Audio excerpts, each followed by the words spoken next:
major airports across the country are facing a lot of disruption following IndiGo flight cancellations and delays. The DGCA has summoned IndiGo over flight cancellations and delays. And to give you some context, more than 1,200 flights have been cancelled in just the last 1 month, out of which 755 were cancelled because of crew FDTL, which is, flight duty time limitation, the new norms that have come in expiry chaos across airports because passengers were left stranded for hours on the back of that, leading to long queues, rebookings and last-minute rescheduling.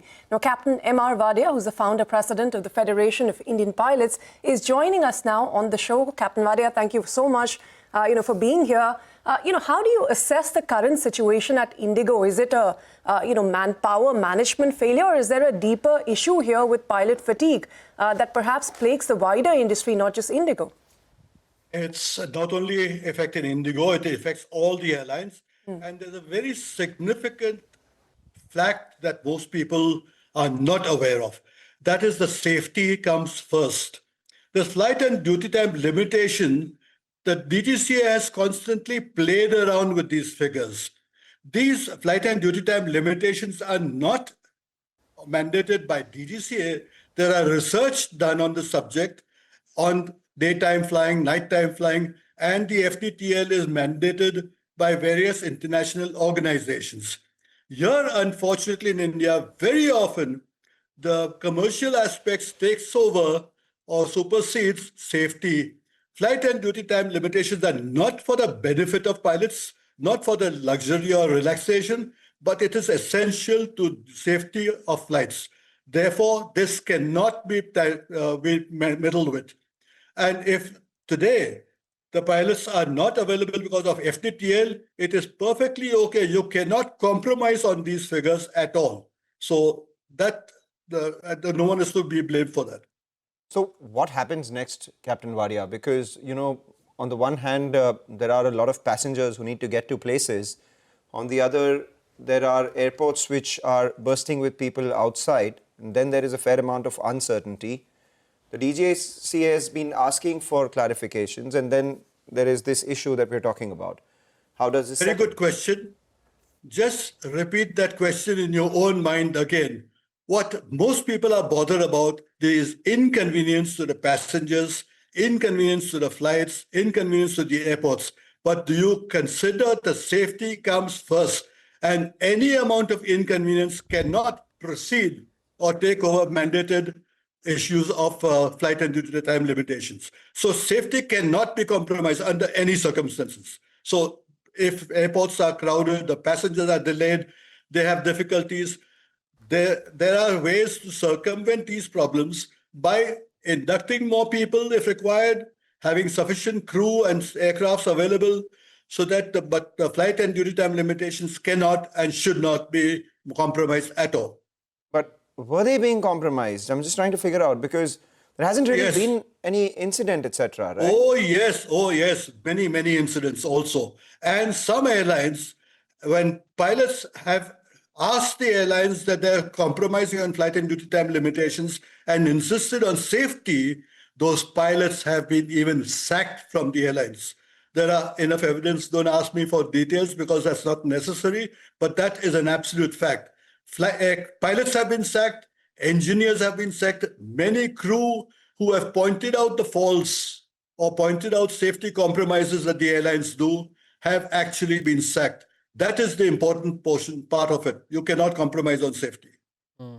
So, Captain Wadia, in that case, there have been such standoffs in the past as well. But every time incidents like these happen, then they are resolved and then people end up forgetting about them.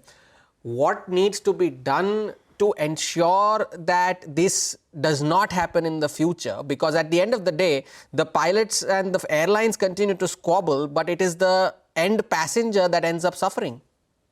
The pilots and the airlines do not squabble at all as far as flight and duty time limitations are concerned. The pilots are not asking for some luxury relaxation or off time or holidays, etc. What they're insisting is that the airlines must, because the pilots realize the importance of safety.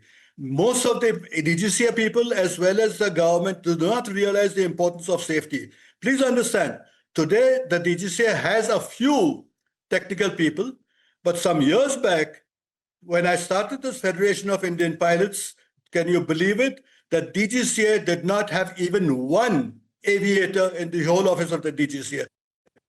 Not one aviator. And therefore, they do not understand the importance of flight safety. Now that things are slightly improving, but they are not what they should be by international standards. And if you have international standards, you will have far more reduction in accident rates. So safety is important first. But how are our accident rates versus the world right now, sir? Don't ask. I have the figures with me. Don't ask for figures because... It would help to have them, Yes, some Captain perspective. Wadia, to put some perspective into this conversation, because safety, of course, is of utmost importance and no question about that. But the end... The government and the DGCA themselves have given figures which are not complimentary at all. But let me give you some figures to understand the problem. See, the world accident rate is on an average of 1.5 hull losses per million departures. And this figure has plateaued out for many years because it's very difficult to reduce it. Earlier, it depended on pilot error also, or human error, as well as equipment error. Now, the equipment error has been resolved quite a bit. From about 80%, it's come down to below 20%. Sure. But in India, let me tell you, the countries that enforce safety and have independent safety boards, their accident rate is 0.4 to 0.5 hull losses per million departures, where the world average is 1.5. And India's figure used to be very high. It is slightly better now, and the government and the DGCA have given figures on their own also. Well, Captain Wadia, just to wrap things up, for an airline like IndiGo, what are the non-negotiables over the next, say, 24 to 48 hours that must be done to stabilize operations, given the current situation? Whether you're talking about 24 hours, 48 hours, or 1 year, or even 10 years, flight and duty time limitations are based on aviation safety only, and that can never be compromised, even if your passengers are inconvenienced for 24 hours or 48 hours. In the past, DGCA has given dispensations to flight and duty time to accommodate inconvenience to passengers. Now, who's monitoring this figure given by DGCA?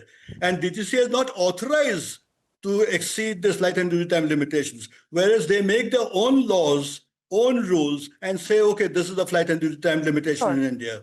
They are done by a lot of research.